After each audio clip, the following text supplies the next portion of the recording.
everybody. This is your host, Mike Barnett. I'm here on scene with the project director of the high-rise bridge, Mr. Mike Preziaso, and we're here to tell everybody that the new high-rise bridge is open. So, Mike, how's everything been with the opening of the bridge? Hey, pretty good, Mike. Obviously, this is a major milestone for this project. Very excited to open up this new facility for all the motorists coming through this corridor. First time we ever had two bridges over the Elizabeth River through here. We got 2 lanes of traffic off the old high-rise bridge, so very positive event for the motorists right now. Right, great. It's been since 2018, so to come out here and to see it actually open and traffic going through is really exciting.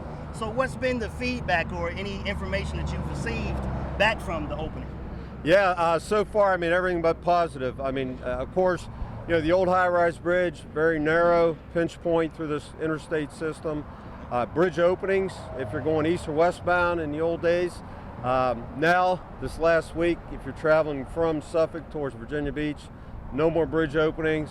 The bridge is being built higher than the old bridge. It's up to 100 feet tall, so the tall ships can pass through without needing bridge openings. So from that standpoint, a little extra capacity, wider bridges, room for, you know, if there is an incident, to pull vehicles off on the shoulders that we didn't have before, right, particularly westbound heading towards Virginia Beach. So overall, it's not done, okay, but it's a good, positive first step. Okay, yeah. And it's still a lot going on here. It's 8.5 miles of expansion and project.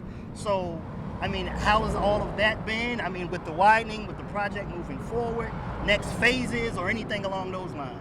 Oh, that's a good point, Mike. I mean, this is not just about a new high-rise bridge, although that's a key part of it. It is an 8.5 mile corridor, so we're widening this entire corridor from 4 to 6 lanes.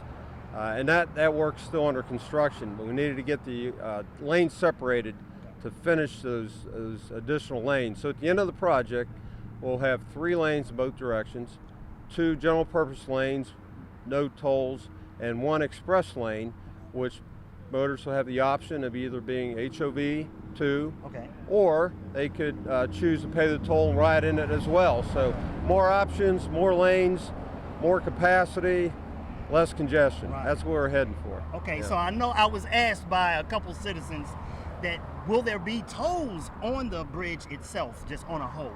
Right, so the bridge will be no different than the other travel lanes. So the entire corridor, 8.5 miles, will have 2 general purpose lanes, 2 just normal lanes, no tolls, drive them as you do today, and then the 3rd lane, including going across both bridges, will be the express lanes. You have the option of either being HOV 2 or paying the toll rate and traveling in that 3rd lane.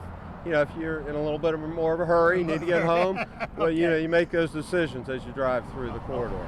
Great. So I know as we were walking, we were talking about a possibility of a phase two or a plan for phase 2. Any ideas of when that'll happen or anything sure along those lines? Well, this is the phase 1, and this was to basically add some immediate capacity with the funding available.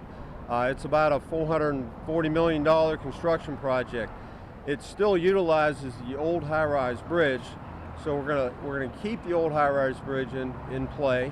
We'll have only traffic heading from Virginia Beach to Suffolk on it now, though. That'll be the difference. So what's currently carrying 4 lanes will be carrying 3 lanes, so a little wider footprint, more room for incidents removal, and again, the express lane.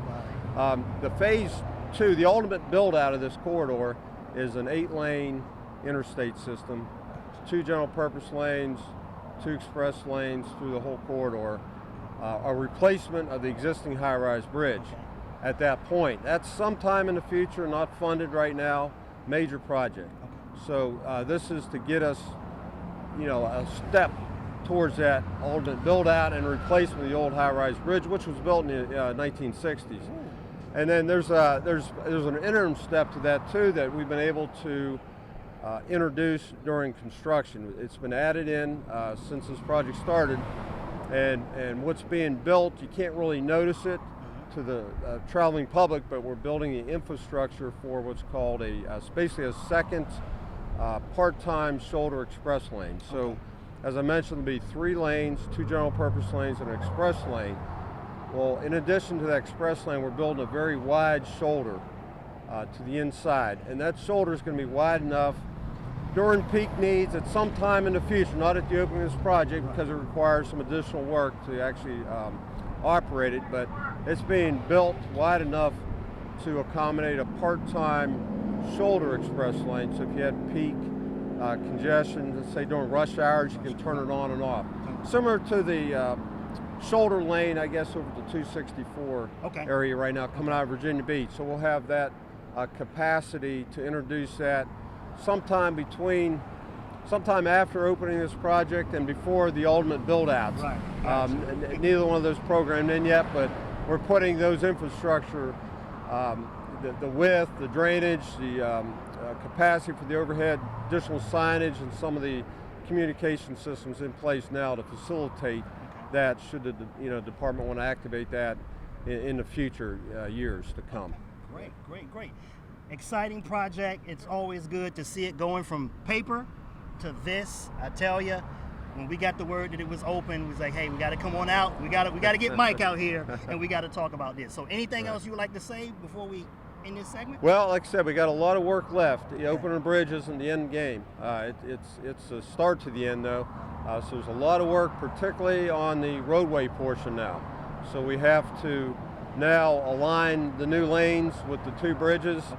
A lot of work on the east end that will happen right now, reestablishing the collector distributor lanes, and a lot of work down there, as well as we're actually not replacing the old existing interstate lanes, but we're rehabilitating them. So we're gonna mill the old surface off and provide a new riding surface on all the old lanes through the corridor too. So that's going to be happening. We have a lot of noise wall. If you drive the corridor, you'll see starting to go up. About half of it's done.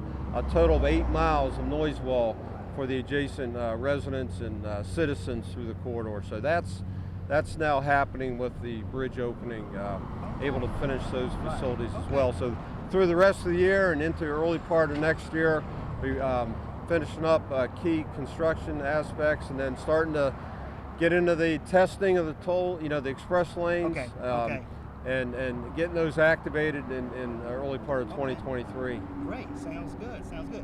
If people want to get information about what's going on, how can they do that?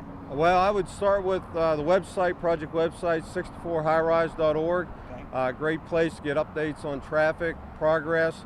We have web cameras up there that you can look at almost real-time photos of the project if you're curious, want to see how it's going along, and continue to dial on. And we appreciate the city covering this Peak Life event. Give a good update right now. So that's a big help too. And I just say continue to mind the reduced speed limits, 55 through here. We're going to have a lot of changes to the traffic patterns. Just continue to follow the signs. Pay attention. Keep that safe distance, and keep those phones on the car seat or wherever they're at. Exactly, because it's all about safety. It needs to be. We want to bring all of our workers home. We have over 200 workers on the job sites at times. A lot of motorists coming through here. We want everybody to get through this corridor safely. Gotcha. Well, Mike, thanks so much for having us out. We appreciate it, and that's going to be it. Thank you guys for tuning in. Hope this information was helpful. Until next time.